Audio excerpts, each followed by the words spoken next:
Assalamualaikum warahmatullahi wabarakatuh. Baik, saya akan mempresentasikan hasil review jurnal oleh kelompok 3. Jurnal yang pertama berjudul Penambahan suplemen madu dalam pakan guna meningkatkan pertumbuhan dan kelulushidupan benih lobster air tawar red claw atau Serax quadricarinatus, di mana nama penulisnya Ahmad Taufik, Fahriza, Tri Aprilia, Jola Rahmani, dan Muhammad Arif. Di dalam pendahuluan, penulis menjabarkan rumusan masalah beserta tujuan dalam penelitian. Penulis juga menjelaskan tentang beberapa aspek penting dalam meningkatkan pertumbuhan dan kelangsungan hidup lobster. Upaya untuk meningkatkan laju pertumbuhan lobster air tawar perlu ditambahkan suplemen dalam pakan.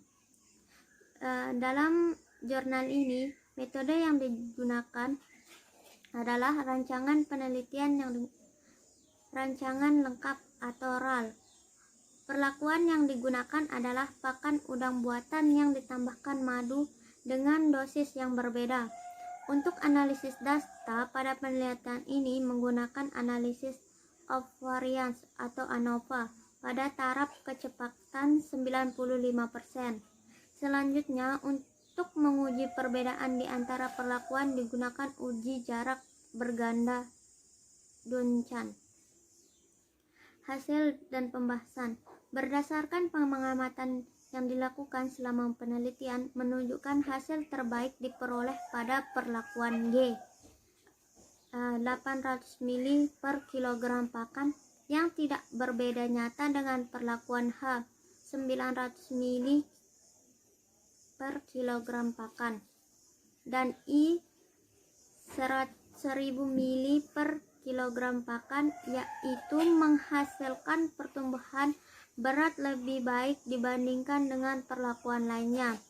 Pertumbuhan berat terendah diperoleh pada perlakuan A atau kontrol. Dosis madu yang lebih rendah dari perlakuan G 800 ml per kilogram pakan tidak memberikan hasil pertumbuhan berat yang lebih baik. Hal ini dikarenakan kurangnya dosis madu yang ditambahkan ke dalam pakan.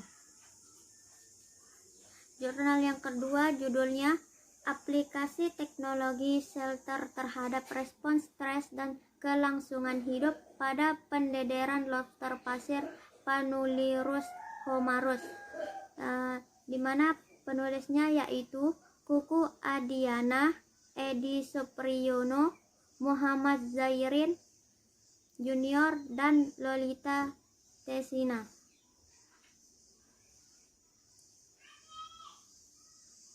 Di dalam pendahuluan jurnal, penulis menjabarkan rumusan masalah beserta tujuan dalam penelitian tersebut. Penulis juga menjelaskan tentang beberapa aspek penting dalam meningkatkan pertumbuhan dan kelangsungan hidup lobster. Selain itu, di pendahuluan, penulis menjelaskan mengenai pembenihan lobster serta permintaan kebutuhan lobster. Pada penelitian ini, digunakan metode rancangan acak lengkap atau RAL dengan 4 perlakuan dan 2 ulangan. Jenis perlakuan adalah menggunakan shelter dari jaring A, pipa paralon B, lubang angin C, dan tanpa shelter sebagai kontrol atau K. Kemudian, data yang diperoleh dianalisis secara statistik menggunakan analisis ragam ANOVA dengan uji F pada selang kepercayaan 95% menggunakan software statistik Minitab 16. Apabila berpengaruh nyata, dilakukan uji lanjut menggunakan metode 2K.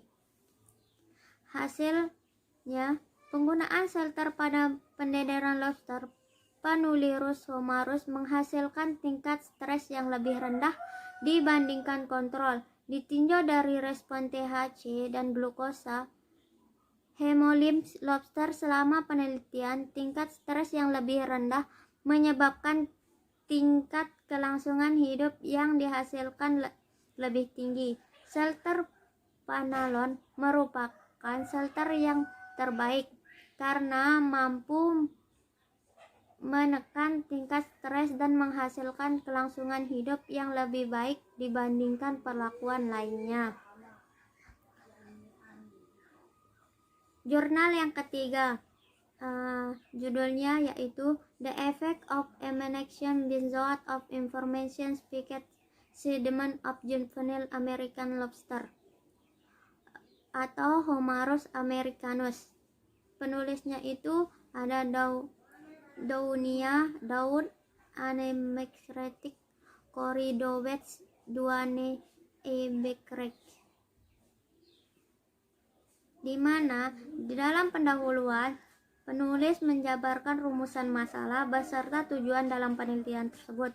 Penulis juga menjelaskan tentang beberapa aspek penting dalam meningkatkan pertumbuhan dan kelangsungan hidup lobster. Selain itu, di pendahuluan penulis menjelaskan mengenai emergent benzoate atau EMB dan ivermectin atau IVM. Metode yang digunakan yaitu organisme uji untuk penelitian ini adalah lobster Amerika atau Homarus americanus yang remaja stadium 4 yang diperoleh dari operasi pembenihan Homarus INC dan Coastal Zone Research Institute di Sifangan, New Brunswick, Kanada.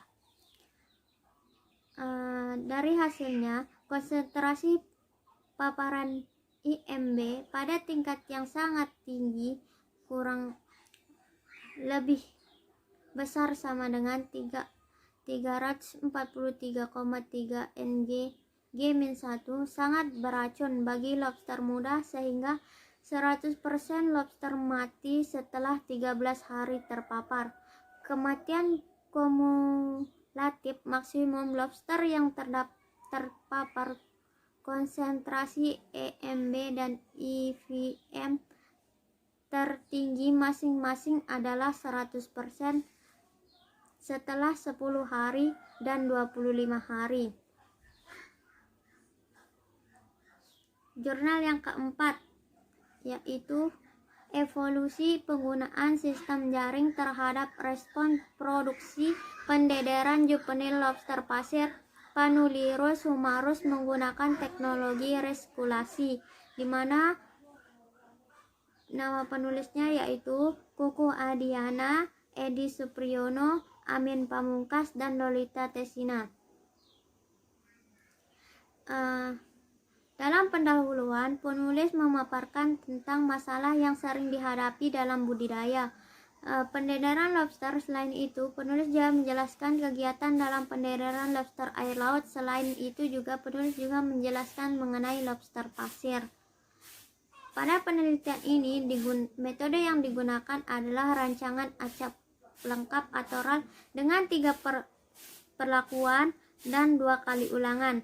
Jenis perlakuan yang digunakan adalah shelter pipa, PVC sebagai kontrol ataukah sekat jaring, dan shelter pipa PVC atau SJ, dan jaring keliling dan shelter pipa PVC atau JK. Rasio shelter lobster yang digunakan adalah lobster 1 berbanding 3. Hasil dan pembahasan. Pertumbuhan lobster terdipi terdapat pada perlakuan kontrol. Hasil analisis seragam menunjukkan penggunaan jaring menghasilkan pertumbuhan bobot panjang laju pertumbuhan spesifik yang tidak berbeda nyata. P lebih kecil dari 0,05.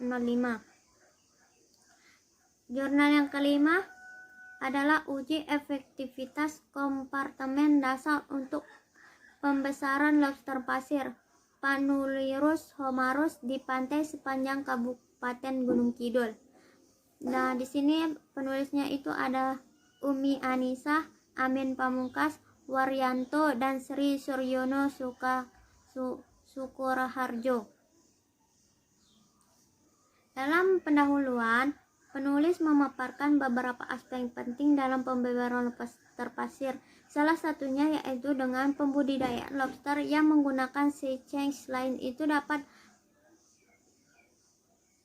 penulis menjelaskan mengenai tujuan penelitian tersebut. Metode yang digunakan.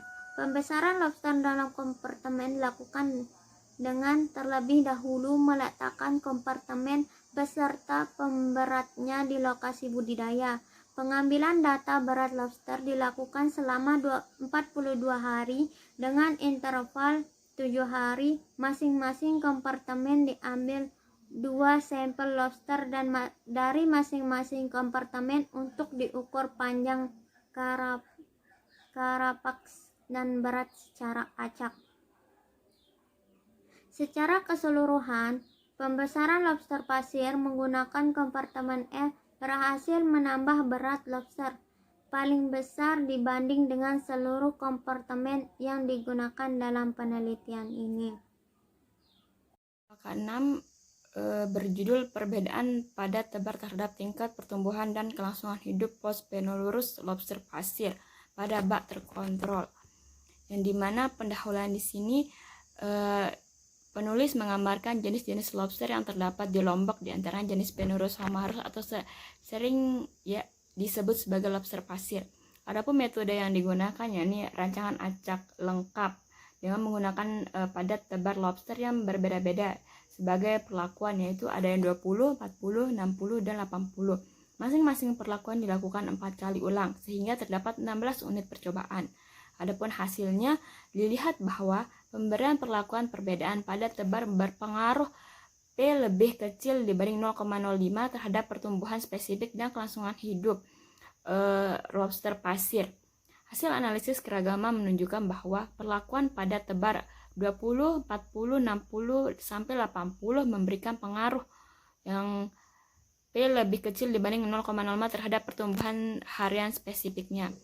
Adapun jurnal yang ke-7 yang berjudul Pendekatan Sosial Ekologi untuk Penilaian Kesesuaian Lokasi Restocking Lobster Pasir Penurus homarus, di mana pendahuluannya di dalam pendahuluan jurnal penulis menjelaskan lobster merupakan komoditas perikanan unggulan untuk pasar domestik maupun ekspor.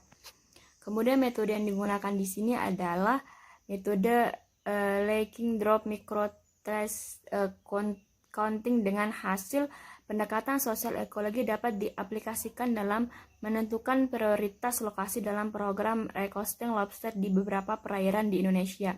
Lokasi yang memiliki kesesuaian ekologis dan kelayakan sosial tertinggi untuk recosting lobster pasir adalah perairan Batu Kertas dan Penanjung Barat Kabupaten Pangandaran serta perairan Karangasem Kabupaten Terenggalek. Adapun jurnal yang ke-8 yakni dia berjudul Analisis Hasil Pembahasan Baru Perikanan Lobster Pasir Penurus homarus di perairan Aceh Barat. Dengan pendahuluan, penulis menjelaskan lobster merupakan komoditas perikanan laut yang memiliki nilai jual tinggi di pasaran secara nasional maupun internasional. Adapun metode yang digunakan yaitu sampel lobster pasir yang digunakan dalam plan ini dikumpulkan selama periode April sampai November 2013 dari hasil tangkap nelayan di Lok Raing, Aceh Barat dengan menggunakan jaring lobster dengan ukuran mata jaring berkisar antara 4 sampai 4,5 inci. Adapun hasilnya yaitu hasil penambahan baru Y atau R dan biomasa pertambahan baru B atau R lobster pasir di perairan Aceh Barat menunjukkan bahwa Y atau R meningkat secara tajam pada saat nilai F rendah dan laju peningkatan Y atau R semakin menurun seiring pertambahan besarnya F. Adapun jurnal yang ke-9 yakni berjudul Aspek Biologi dan Musim penangkapan lobster Penurus SP di perairan Kupang, Nusa Tenggara Timur. Adapun pendahuluan, jurnal menulis menjelaskan lobster merupakan kelompok krustasea yang menyebar luas di seluruh wilayah perairan Indonesia dan sebagian besar termasuk jenis pink lobster dengan 7 spesies. Adapun metode yang digunakan, analisis data rata-rata ukuran sepanjang pertama kali tertangkap, perhitungan panjang pertama kali tertangkap LC, di mana SL adalah kurva logistik sedangkan SI dan S2 adalah konstantan pada rumus kurva logistik. Ukuran panjang intuitif, perhitungan panjang intuitif L dilakukan berdasarkan persamaan von Bertalanffy dengan LT adalah ukuran panjang saat umur T dan K koefisien pertumbuhan. Umur teoris ketika panjang sama dengan 0. Adapun hasil pembahasannya, hasil tangkap lobster di perairan Kupang merupakan lobster dari kelompok Peleonoridae pink lobster.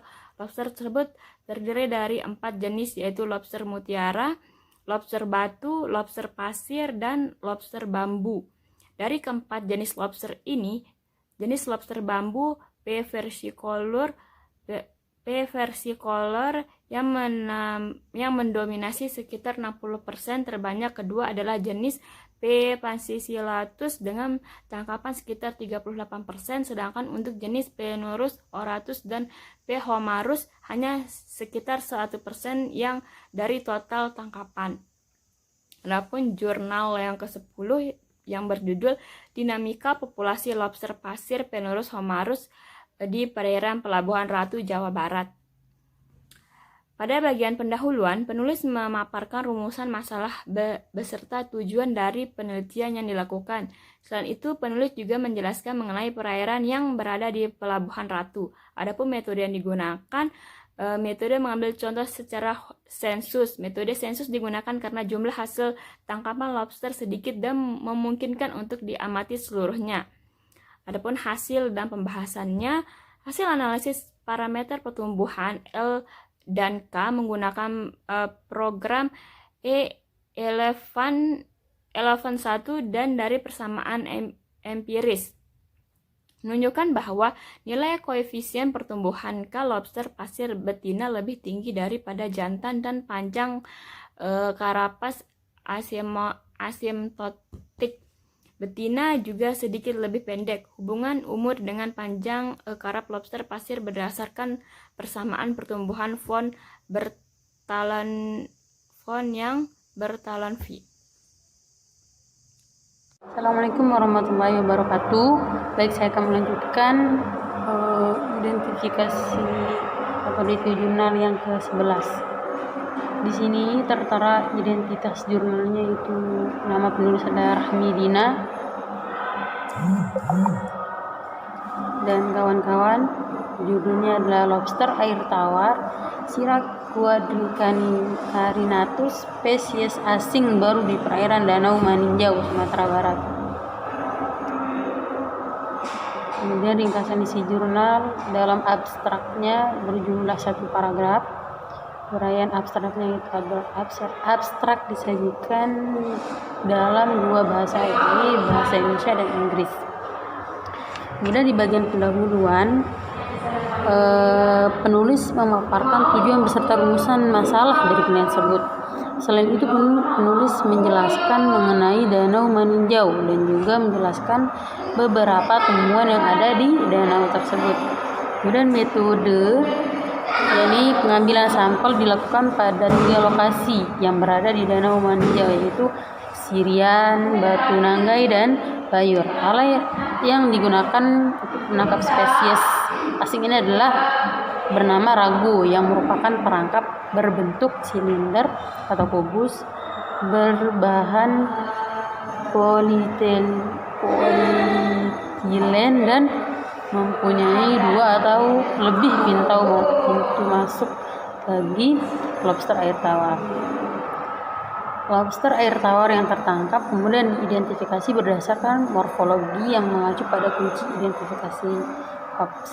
Kemudian pada hasil pembahasan, ini mulai dari kondisi habitat air danau meninjau, yakni dengan nilai pH air danau menunjukkan bahwa perairan danau meninjau basah, dan nilai ini merupakan nilai pH peralihan danau pada umumnya, yaitu 6 sampai dengan 9. Kondisi fisik perairan dicirikan oleh substrat zona litoral, jumlah pohon di tepian danau, serta masukan bahan organik. Sebanyak 43 ekor lobster air tawar yang terdiri dari 25 ekor jantan dan 18 ekor betina tertangkap selama penelitian. Distribusi ukuran panjang lobster air tawar yang ditemukan cenderung lebih luas atau beragam dibandingkan lobster air tawar betina. Hal ini bisa disebabkan oleh perbedaan aktivitas dan peluang tertangkapnya lobster air tawar pada musim tertentu. Kemudian yang ke-12 ini dari Napulis Rifka Pratiwi, judulnya adalah total hemosit, glukosa, hemolin, dan kinerja produksi lobster pasir Panulirus homarus yang dibudidaya menggunakan sistem kompartemen individu. Pada di dalam pendahuluan jurnal penulis menjelaskan lobster pasir Panulirus homarus merupakan salah satu komoditas laut yang mulai populer dibudidayakan di Indonesia. Hal ini disebabkan lobster termasuk dalam komoditas ekspor bernilai ekonomis tinggi. Kinerja produksi dalam usaha budidaya lobster terkendala pada tahap peredaran, mengingat rendahnya tingkat pertumbuhan dan tingkatnya mortalitas. Kemudian metode yang digunakan adalah percobaan lapangan.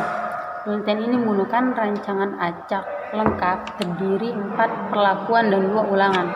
Perlakuan yang digunakan adalah pemeliharaan lobster dengan aplikasi berbagai bentuk sky, yaitu sky tabung, segitiga, persegi, dan shelter pipa PVC sebagai kontrol.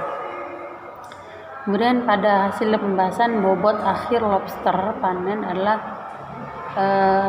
perlakuan kontrol mencapai kurang lebih 68,79 per ekor.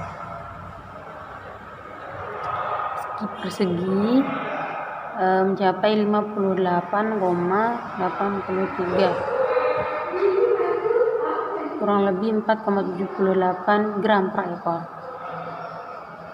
Dan segi tabung yaitu mencapai 51,20, kurang lebih 3,18 gram per ekor. Uji statistik menunjukkan pertumbuhan panjang total dan bobot lobster untuk semua perlakuan tidak berbeda nyata terhadap kontrol. Kemudian jurnal yang ke-13 ini penulis Dewi Nuraini Setiawati dan kawan-kawan, budidaya lobster Panulirus homarus dan abalone Haliotis sp dengan sistem integrasi di perairan Teluk Bekas. Pada pendahuluan penulis menjelaskan pesatnya perkembangan kegiatan budidaya laut di beberapa kawasan dapat mengakibatkan kerusakan habitat atau ekosistem laut jika tidak dikelola dengan arif dan bijaksana.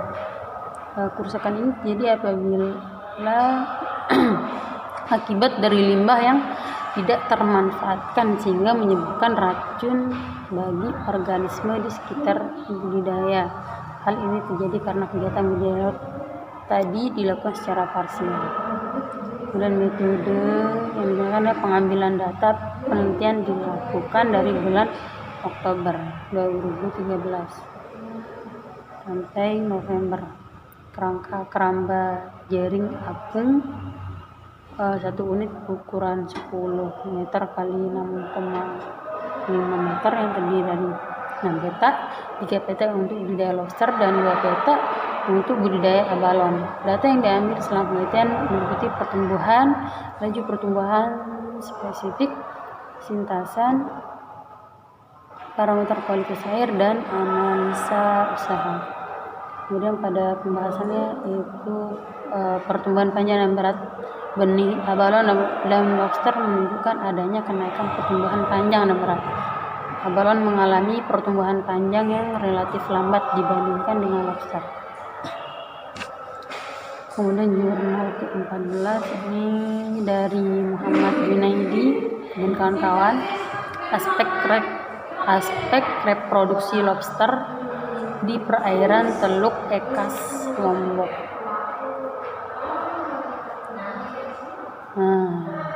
Di pendahuluan ini juga penulis menjelaskan lobster yang merupakan komponen penting bagi perikanan udang di Indonesia, yang dimana menurut catatan statistik Indonesia tahun 2005 lobster menempati urutan ke-4 untuk komoditas ekspor dari bangsa krustasi setelah marga Panius, Metapanius, dan Acrobacillus. Kemudian metode di sini untuk menduga rata-rata ukuran pertama kali matang dipergunakan metode Spearman-Corbar.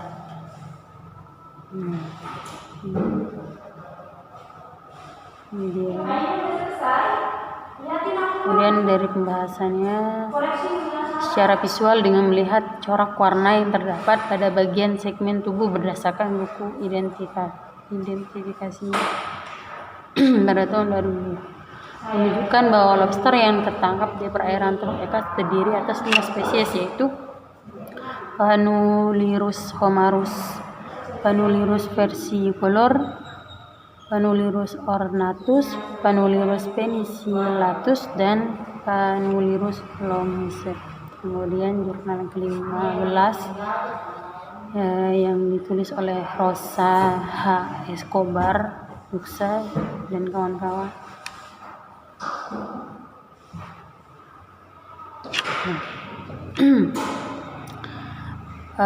Dalam pendahuluan penulis memaparkan tujuan dan rumusan masalah di penelitian tersebut. Selain itu, penulis menjelaskan mengenai investasi kutu laut. Kemudian paparannya, pada metodenya paparan H2O beracun untuk semua tahap larva apalagi dan diuji dengan perkiraan konsentrasi letal median LC50. Untuk tahap 1, 2, dan 3 dan 4 konsentrasi ini mewakili sekitar 10,23, 40, dan 40.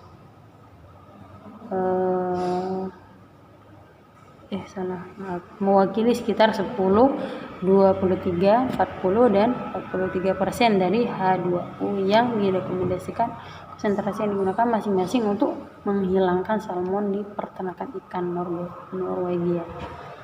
Mulai dari hasil pembahasannya adalah hasil yang menunjukkan bahwa paparan jangka pendek H2O2 mematikan bagi tahap kehidupan pelagis H. gamarus dan dapat secara negatif mempengaruhi perilaku pencarian tempat perlindungan pada tahap kehidupan bentuk, meskipun perubahan perilaku ini mungkin berumur pendek. Sekian presentasi dari kelompok 3. Assalamualaikum warahmatullahi wabarakatuh.